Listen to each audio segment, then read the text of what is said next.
10:12 de la mañana.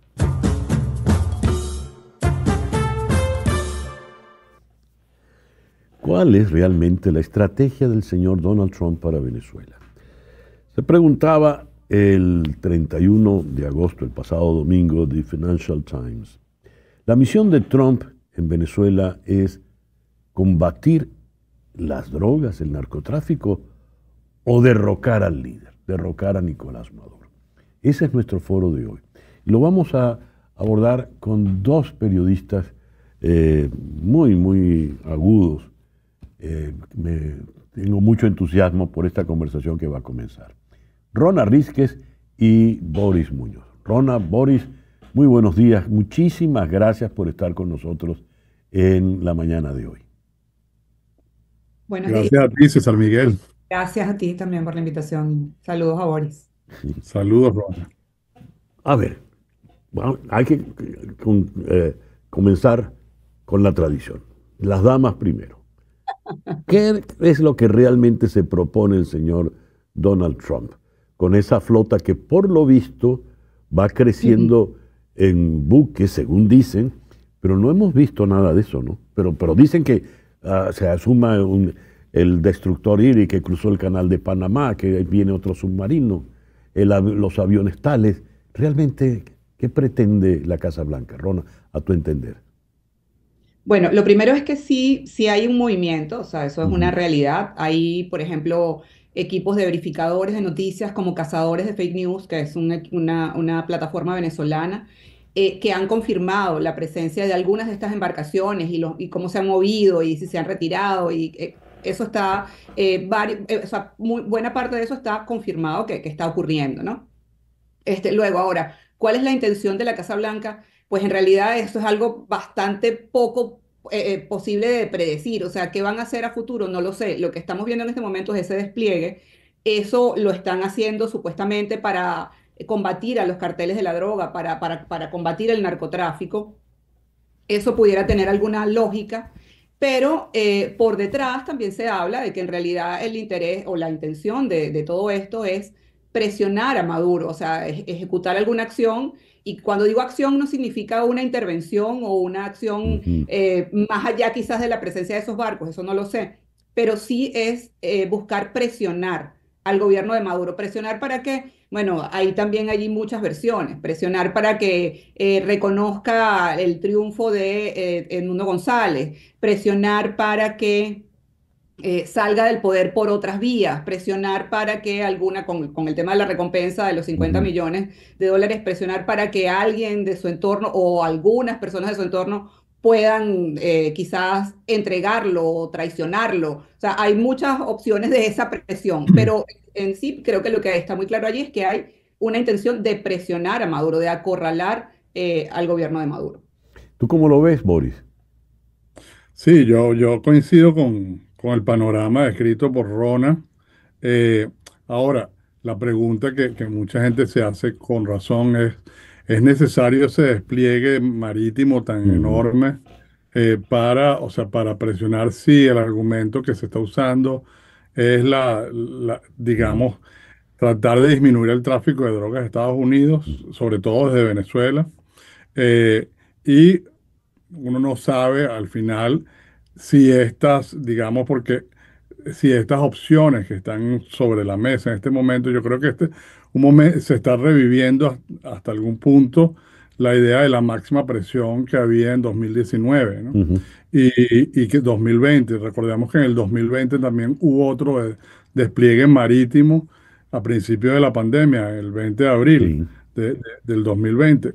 Entonces, uno no tiene muy claro qué está pasando. Creo que hay una gran incertidumbre y es lo que uno lee en los medios, de tratar de leer la próxima jugada de la Casa Blanca. Ujú. Y Ujú. yo creo que sí es un poco distinto a la vez anterior en virtud de, bueno, de por qué se está haciendo esto en este momento. Se dobla la recompensa sobre la cabeza de Maduro, se señala al régimen como prácticamente una narcodictadura y además se designa a los carteles como entidades terroristas. Entonces, uno creería, especularía hasta cierto punto que esto va a llevar a algún tipo de acción. Y cuando uno lee las declaraciones de personeros de la Casa Blanca en medios como Axios o como incluso Financial Times, The Economist, uno ve que sí hay como un debate interno sobre cuál es la próxima jugada.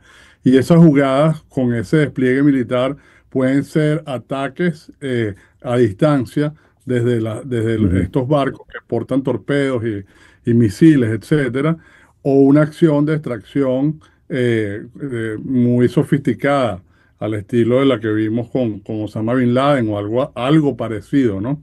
Incluso yo consulté algunas fuentes hace unos días y ellos decían que gente asociada con la oposición venezolana, y ellos decían que sí se está preparando algo y que esa acción va a estar acompañada desde adentro de Venezuela. ujú. Entonces, bueno, yo creo que es un momento de gran expectativa. Ya. Es muy arriesgado decir va a pasar esto, va a pasar lo otro, pero al mismo tiempo creo que es un momento que hay que tener mucha cautela.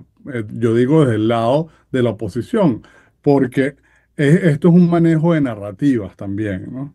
Hay Ujú. una gran expectativa en Venezuela en torno al cambio en algunos sectores y por otro lado, Maduro está contraatacando. Si vemos la rueda de prensa que él dio ayer, primera rueda de prensa en un año, vemos que él se está presentando como la víctima y está apelando a Trump, al Ujú. sentido común de Trump, digámoslo así, y a su afán de presentarse como un pacifista para que se retire de Venezuela o para que mida muy bien sus acciones. Entonces yo creo que digo que es un momento de cautela para la oposición, porque si no hay una acción que defina un nuevo escenario de Ya. cualquier modo, ya sea una negociación o sea un cambio de régimen, esto puede producir un gran desgaste dentro del sector opositor que está Sí, abogando más fuertemente por ese cambio, empezando por María Corina Machado. sí. Ya vamos a volver sobre eso. El señalamiento es que Maduro es el jefe del Cartel de los Soles. El Cartel de los Soles es una organización terrorista que ha inundado de droga a Estados Unidos. Dicho así, Maduro pasa a ser algo como Pablo Escobar al frente del Cartel de Medellín o el Chapo Guzmán al frente del Cartel de Sinaloa. Rona, tú que has manejado con tanta propiedad durante tanto tiempo esos temas, ¿qué es realmente el cartel de los soles? Y si en efecto es un cartel como los que he citado, ¿cuál es el rol real que tiene allí Nicolás Maduro? Bueno, antes de responderte, César, voy a complementar un poco lo que decía Boris del escenario que planteaba y de por qué pareciera que sí hay un movimiento aparentemente con ciertas intenciones dentro del gobierno de Estados Unidos. Hay una, y que conecta además con el cartel de los soles, ¿no? Esta designación del cartel de los soles y de terrorista y de decir que Nicolás Maduro es el líder del cartel de los soles es muy importante y es uno de los elementos que cambia el escenario con respecto a años anteriores y con respecto a 2019, porque cuando miramos y buscamos, resulta que solamente tres presidentes en ejercicio o tres presidentes han sido declarados como narcotraficantes Ujú, por Estados Unidos y han sido incluidos además en la lista OFAC. ujú. Estos tres presidentes son Manuel Noriega, y sabemos lo que ocurrió con Manuel Sí. Noriega, Juan Orlando Hernández, y sabemos dónde está en este momento Juan Orlando Hernández, y Nicolás Maduro. Son Ujú. los tres presidentes, que además son todos latinoamericanos, que han sido declarados en la historia reciente de Estados Unidos como narcotraficantes. Entonces, eso indica que esto no es un señalamiento cualquiera, ¿no? O sea, esto no es cualquier cosa. Y luego, cuando vamos a las personas que han sido declaradas líderes de carteles, como los que mencionaste, Pablo Escobar, el Chapo Guzmán, y otra serie de personajes, Otoniel, el jefe del Clan del Golfo, etcétera. O sea, otra serie de personajes, todas estas personas han sido perseguidas, detenidas o asesinadas en supuestos enfrentamientos con cuerpos de seguridad. Solamente hasta este momento, o uno de los pocos que no ha sido y que está dentro de esta lista y que no ha sido detenido o asesinado, es alias El Mencho, que es el jefe del cartel Jalisco Nueva Generación. Entonces, esto lo digo para tener un contexto de lo que significa esta designación en este momento y cuál es la diferencia o una de las diferencias más con respecto a lo que ha pasado antes. Ahora, con respecto al cartel de los soles y Ya. qué es, mira, conceptualmente no, o sea, una de las cosas que siempre ha sido como polémica entre los expertos es que no necesariamente se puede llamar a lo que se conoce como cartel de los soles como cartel, o sea, la denominación de cartel no encaja de manera estricta en lo que se considera o lo que se llama cartel de los soles. Lo que sí pudiéramos decir es que ha existido desde antes del gobierno de Nicolás Maduro y de Hugo Chávez, o sea, es decir, desde aproximadamente la década de los 90, esta designación de cartel de los soles para señalar a militares venezolanos que estaban involucrados en el Ujú. narcotráfico.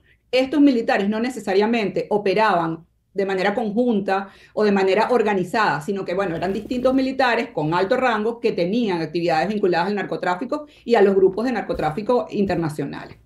Ujú. Entonces, este concepto que pudo haber sido dado por funcionarios de la entonces PTJ, ahora 6CPC, que investigaban drogas, o de la Guardia Nacional, que era el otro cuerpo que investigaba drogas en esa época, pues fue adoptado por lo que siguió ocurriendo, para designar lo que ha seguido ocurriendo desde el gobierno de Hugo Chávez, que además fue muy importante en todo este proceso, porque con el gobierno de Hugo Chávez se expulsa la DEA de Venezuela y además se modifica la ley de drogas, y al modificar la ley de drogas involucras o le das la potestad a todos los componentes de la Fuerza Armada de investigar temas de droga. Y eso hace que el ejército, la armada y la aviación comiencen a involucrarse también en el narcotráfico, no como investigadores Ah, justamente, sino como participantes activos. mm, Entonces, ¿qué pasa con esto? Bueno, ¿qué podemos decir hoy? Hoy existe una organización o una estructura que a lo mejor no funciona como un cartel, pero ajá. que sí está operando y que sí maneja drogas y que sí facilita el tráfico de drogas por Venezuela y que sí facilita que haya algunos cultivos en Venezuela y que sí facilita que haya algunos laboratorios de producción en Venezuela. Eso es una realidad lamentable, pero es una realidad. Se ha hablado de repente, y lo mencionó Boris, algunos ataques puntuales, lanzar un misil a uno de esos laboratorios, o la llamada extracción, esa operación quirúrgica para los, ya lo dijiste, Boris, como hicieron con Osama Bin Laden. Pero todo esto tiene una implicación política. En este momento, la discusión no es una discusión militar. Para los venezolanos es una discusión política donde está apostando alto, muy fuerte, con mucho riesgo, la oposición, y en particular María Corina Machado. El tiempo que el señor Maduro permanezca allí, los días que el señor Maduro permanezca allí son su victoria. Y la victoria de Maduro pasa a ser el día que pasa María Corina Machado en clandestinidad, es una derrota evidentemente para ella. En esa ecuación, ¿qué realmente juega? ¿Cuál es el rol que juega la Casa Blanca? Boris. Wow, una pregunta muy, muy seria y digamos, la respuesta hay que entenderla como una negociación interna de la propia Casa Blanca, que Ya. está dividida entre distintas corrientes. Una corriente que ha apostado por la negociación, ahí está la renovación Ujú, de la licencia de ujú. Chevron, encabezada por Rick Grenell, el enviado especial de Trump para el gobierno de Venezuela esencialmente. Y el otro grupo grande es el de Marco Rubio, que representa sectores ligados a Florida, ¿no? Ujú. Y que tiene una tradición anticomunista y antidictatorial bastante marcada, ¿no? Y de hecho son considerados halcones como Rick Scott Ujú. bueno, y otros. Entonces yo creo que ahí está Trump, está entre estas dos corrientes. Trump, lo último que se sabe de esto desde la Casa Blanca es que Trump pidió que le presentaran distintas alternativas de acción en Venezuela. Y Ya. yo creo que ahí es donde está el debate hoy. Ahora, lo que puede pasar, o sea, la Casa Blanca es una apuesta muy grande también, porque ellos no quieren enredarse en una, digamos, una intervención militar que ponga tropas en el terreno y que signifique además incertidumbre. Al final, si ellos acciones militares muy costosas y fracasadas tanto en Ujú. Irak en menor grado como en Afganistán, de donde salieron con el rabo entre las piernas. Y ellos no quisieran repetir ningún escenario parecido a esto, ¿no? Pero al mismo tiempo a Trump le hace falta algún tipo de victoria en el escenario de los conflictos. Y él no la ha tenido en Ucrania hasta ahora, tampoco la ha tenido en Israel. De alguna manera, yo creo que la apuesta de Marco Rubio es, bueno, tenemos la posibilidad de liberar a Venezuela. Y liberando a Venezuela, podrían seguir Nicaragua y Cuba. O sea, como una apuesta muy grande en un momento Sí. en el que hay un giro a la derecha en América Latina que favorecería, digamos, una acción decisiva de Estados Unidos. Y esto es bastante complicado y ahí es donde vuelvo al asunto de las narrativas porque, o sea, lo que vimos ayer otra vez con Maduro es que él está tratando de montarse en la narrativa de que esto es el mayor ataque que ha recibido América Latina en 100 años, dijo él. Y bueno, si él logra vender esa versión, este, incluso entre países como Colombia, México y Brasil, él va a contar con un cierto nivel de parachoque, de airbag que va, digamos, a minorar la intención de la Casa Blanca. Pero yo creo que el problema hoy es que se está alargando el Ujú. asunto Claro. y no vemos, digamos, nada, a menos que sea algo muy sorpresivo que tiene que ser en un lapso mediano de tiempo, no puede ser algo a largo plazo, porque la tropa, que digo, la flota no puede estar en el Caribe indefinidamente, ya ellos han dicho que puede durar hasta 90 días. O sea, esa es la ventana que hay aquí, que puede pasar en esa ventana una negociación, unos ataques o nada. Y yo creo que Ujú. nada es el peor escenario. No porque uno quisiera ver una intervención en Venezuela de ningún modo, sino porque, o sea, no envía el mensaje correcto y obviamente redunda en la consolidación de un régimen que es cada vez más represivo y que tiene, digamos, ya bastante cohesión interna. Y Ujú. significa que no se puede romper el blindaje militar que ha protegido a Maduro durante todo este tiempo. Y ahí yo creo que estamos hoy. Lo que acaba de decir Boris es muy, muy, muy interesante, Rona, porque quiero asociar eso que acaba de decir Boris, el blindaje interno, pareciera, todas las apuestas el 28 de julio, todo era para fracturar esa cohesión militar que evidentemente está cada día más sólida. Y además, ya lo dijiste, todos los componentes de la Fuerza Armada terminaron engrasados por el tema del narcotráfico. De allí que tengamos ese concepto amplio, muy sui generis, del cartel de los soles. Siendo así, ¿cómo podría romperse ese blindaje? ¿O es definitivamente irrompible, Rona?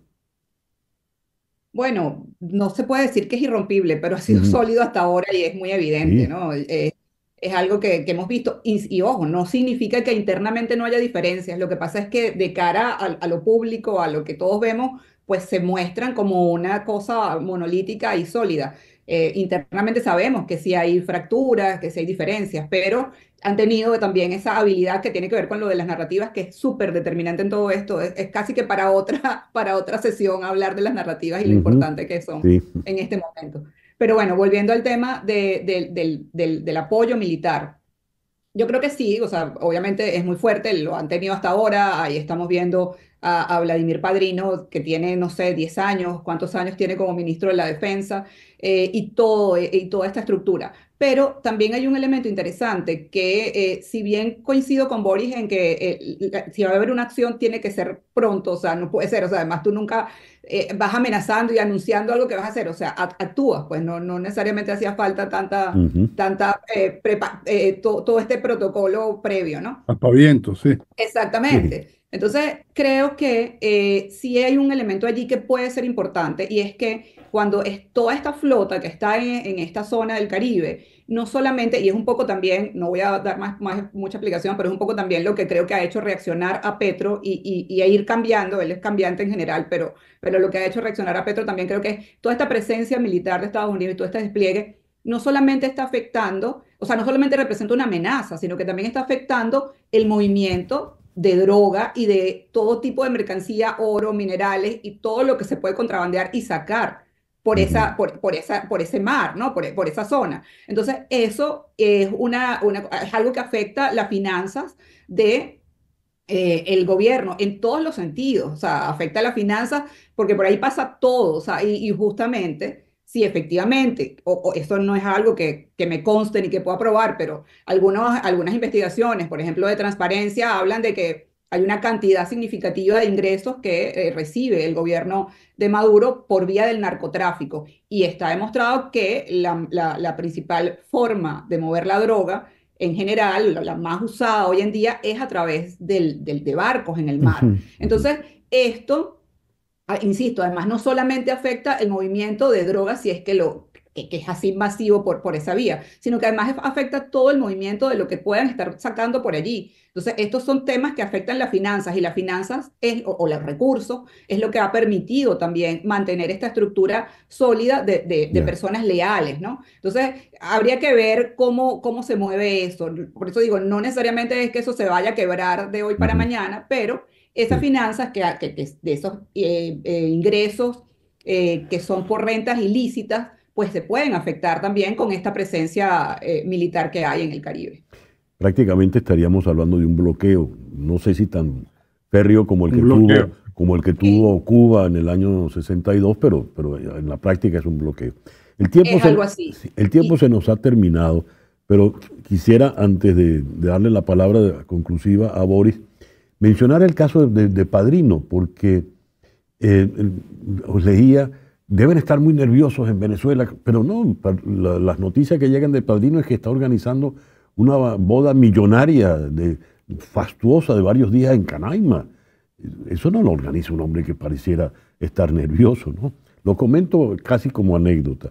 Boris, por Sí, yo favor. creo que no es tan anecdótico, yo creo que Ujú. ilustra una voluntad de largo plazo. O sea, ellos están Evidente. allí enseñorados y ese es su reino. Y, o sea, tenemos que entender, yo creo que hay una lectura correcta de que esto no se va a acabar a través de una negociación como las habíamos concebido en el pasado. O sea, tiene que haber unos elementos de apalancamiento y de fuerza que no estaban presentes antes. Ujú. Entonces yo creo que ahí también está la lectura de la flota. Y bueno, vamos a ver si Padrino celebra esa boda en octubre, ¿no? En Canaima a todo dar o no. Sería Ya un veremos. signo muy negativo que esa boda pasara. Pero bueno, ahí estamos. Como digo, es un momento de gran incertidumbre. Rona, Boris, muchísimas gracias por esta interesantísima conversación en la mañana de hoy. Gracias a ti, César Miguel. gracias, un gusto. Y un gusto ver a Rona. Igual. Los muy destacados periodistas venezolanos Rona Rísquez y Boris Muñoz. 10:35 de la mañana, una pequeña pausa y ya regresamos en conexión.